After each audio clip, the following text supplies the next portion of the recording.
نہ صرف یہ ملک ہندوستان کشمیر سے لے کر کنیا کماری تک، آسام سے لے کر گجرات تک یہ دارالعلوم کے فرزندوں کا پھیلا ہوا جال نہیں ہے، بلکہ جامعہ کے فارغین امریکہ سے آئے پڑھ کے گئے وہاں کام کر رہے ہیں، ساؤتھ افریقہ سے آئے پڑھ کے گئے وہاں کام کر رہے ہیں، ماشاءاللہ باہر ملک سے آئے جاپان میں کام کر رہے ہیں، سری لنکا سے بچے آئے پڑھ کے گئے وہاں کام کر رہے ہیں، اور اسی طریقے سے دیگر دبئی میں جا بجا یہاں کے فارغین بہت اچھے طریقے سے خدمت دین انجام دے رہے ہیں۔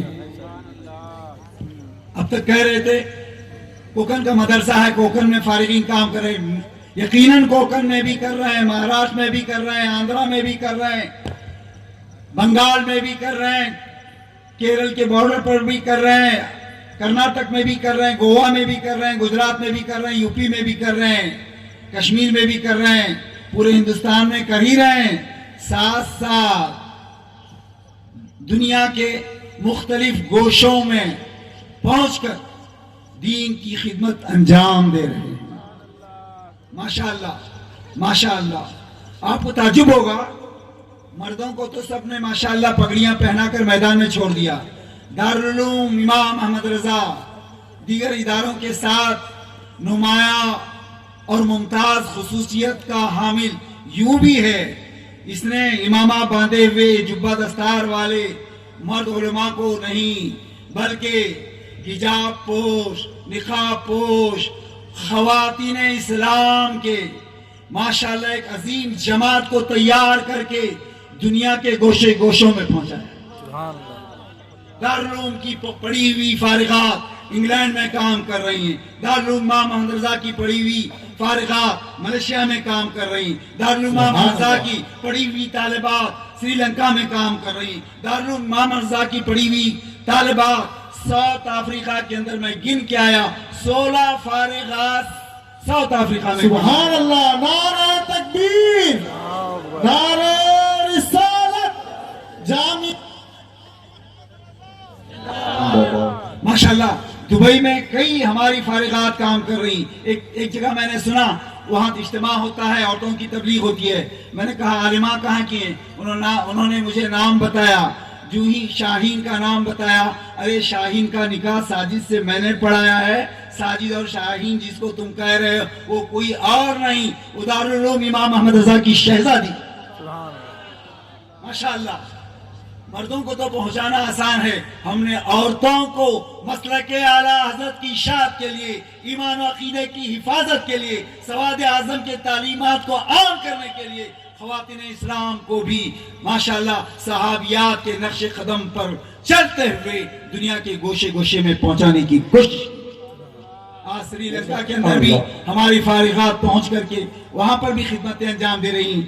عزیزان اسلام، میرے بھائیوں، یہ دارالعلوم امام احمد رضا آپ کے خلوص محبت پیار کا باغیچہ ہے، گارڈن ہے، گلستان ہے، ماشاءاللہ اس کو آپ نے دامے درمے ختم سکنے جس انداز سے بھی سینچا ہے، آپ کا سینچنا رائگان نہ گیا بلکہ پھل اور پھول کی شکل میں ماشاءاللہ نمودار ہو کر کے یہ پھول اور پھل جہاں بھی پہنچا وہاں کے لوگوں کے مشام جہاں کو معطر کیا، ان کے ذہن و قلب کو لذت آشنائی سے روشناس کرایا۔ عزیزان گرامی، ماشاءاللہ دارالعلوم امام احمد رضا جس کے بانی مبانی الحاج اسماعیل احمد جانی، آج ان کے خالوادے کے شہزادے الحاج احمد جانی صاحب، الحاج مصطفیٰ جانی صاحب حفظہم اللہ یہاں موجود ہیں۔ یقیناً حاجی صاحب کی روح یقیناً خوش ہو رہی ہوگی۔ ارے حاجی صاحب کی بات آتی ہے تو میں کہوں جس وقت آپ کا انتقال ہوا تھا ماشاءاللہ میں پہنچنے کے بعد عالم ان کے خادم حافظ مقبول صاحب کے بہنوئی وہاں تھے، میں نے کہا حضرت کی باڈی کو لے کر کے تو چلے گئے، حضرت جہاں آرام کر رہے تھے کیا وہاں کوئی چیز ہے؟ تکیہ میں ہٹا کر کے دیکھا تو ایک سیس پینسل سے لکھی ہوئی چٹھی ملی، پین سے نہیں سیسا قلم سے۔ سبحان اللہ۔ اس چٹھی کو میں نے آج بھی اپنے پاس محفوظ رکھا، اس پر حاجی صاحب نے سیسے قلم سے پینسل سے خود لکھا تھا. کیا؟ وہ عربی عبارت تھی: الہی نجینا من کل ضیق بجاہ المصطفیٰ مولا الجمیل. سبحان اللہ سبحان اللہ. وهب لنا في مدينة قرارا بإيمان والدفن في البقيع. سبحان اللہ سبحان اللہ. نعرہ تکبیر، نعرہ رسالت، مسلک اعلی حضرت الحاج اسماعیل احمد جانی علیہ الرحمہ، حضور امین ملت. حضرات، آج آدمی چھوٹا سا کام کرتا ہے، یہ کتاب دیتا ہے تو وہ فوٹو نکال کر کے وائرل کر دیتا ہے. حاجی صاحب نے ایک دو نہیں، ایسے چھوٹے مدارس اور مساجد، تقریباً 24 سے 25 مدرسوں کے بانی، اور صرف بانی نہیں کہ پتھر رکھ کے آ گیا، اس کے لیے مالی طور پر تعاون بھی فرمایا.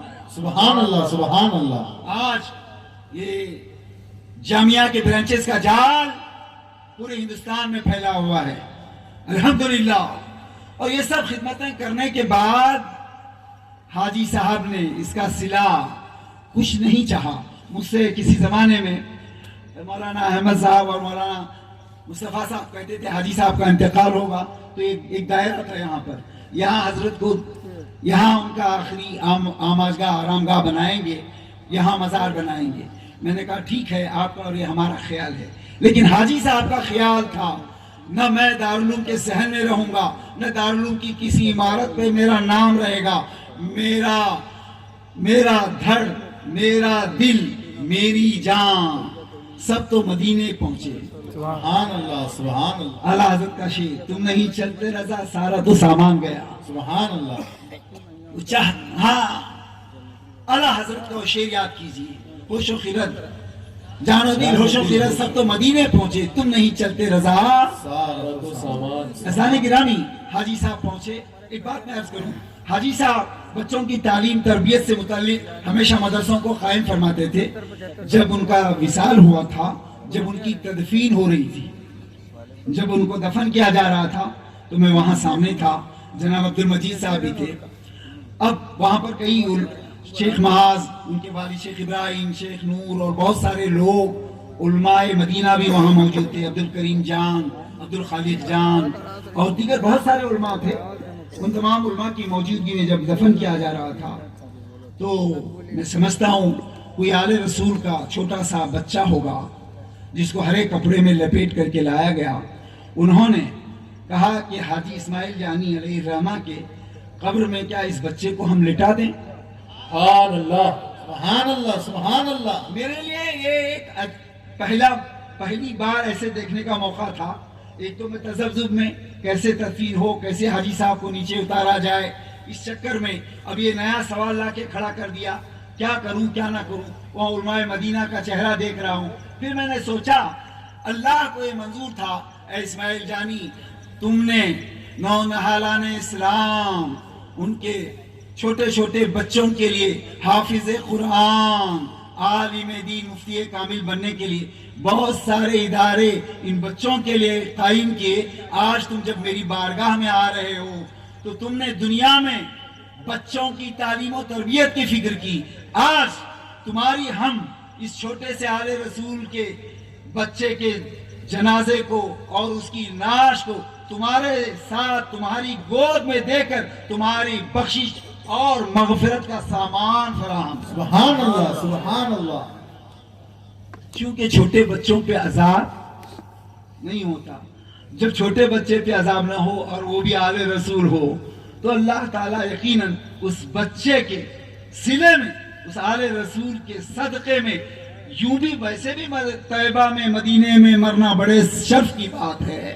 اور شرف بالائے شرف یہ کہ ماشاءاللہ حاجی صاحب کے ہمیشہ گود میں ایک آل رسول کا بچہ قیامت تک کے لیے ماشاءاللہ قائم و دائم طریقے سے پہنچ گیا. سبحان اللہ سبحان اللہ سبحان اللہ. حاجی صاحب کی خواہش یہی تھی کہ مجھے دنیا میں نام و نمود کا کوئی صلہ اور ایوارڈ نہیں چاہیے. اور کمال ہے آج تک کسی نے ان کو ایوارڈ بھی نہیں دیا. اتنا بڑا کام کیا، ایوارڈ نہیں دیا.